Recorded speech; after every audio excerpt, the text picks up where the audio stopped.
ऐन जुलै महिन्यात पावसानं धुळे जिल्ह्याकडे पाठ फिरवली आहे। गेल्या 21 दिवसांपासून समाधानकारक पाऊस नसल्यानं शेतकऱ्यांवर संकट उभं राहिलंय।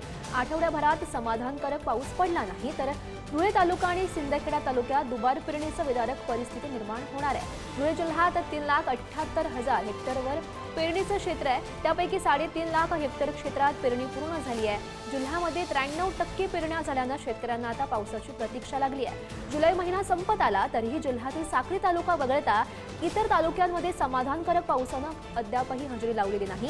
गेल्या 21 दिवसांपासून पावसानं जिल्ह्याकडे पाठ फिरवल्यानं पिकांची वाढ खुंटली आहे। वेळीच पाऊस पडला नाही तर शेतकऱ्यांवर दुबार पेरणीचं संकट निर्माण होणार असून या सगळ्याचा आढावा घेतलेला आहे आमचे प्रतिनिधी अमोल राजपूत यांनी। बघूयात।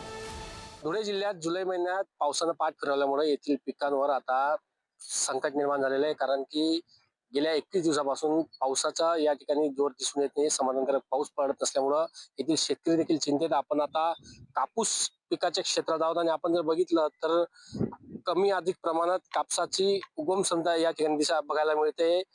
कापसाचं जे पीक आहे याच्यात काही पीक जे आहे ते आपल्याला अद्यापही त्याची वाढ खुंटलेली आपल्याला दिसून येते। तर दुसरीकडं मक्काच्या देखील त्याच पद्धतीनं परिस्थिती आहे। कारण की गेल्या 21 दिवसापासून पावसाचा खंड या ठिकाणी पडलेला आहे। समाधानकारक पाऊस पडत नसल्यामुळं धुळे जिल्ह्यातील धुळे तालुका आणि धुळे शिंदखेडा तालुका येथे विदारक परिस्थिती निर्माण होत आहे।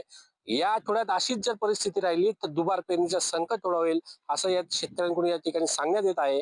पावसाची प्रतीक्षा होते, मात्र पाऊस वेळेवर पडत नसल्यामुळं कापूस पीक असणार किंवा मक्का पिकाची जी वाढ आहे ती खुंटलेली आहे। आणि या आठवड्याभरात जर पाऊस पडला नाही तर नक्कीच शेतकऱ्यांवर एक संकट ओढवणार आहे।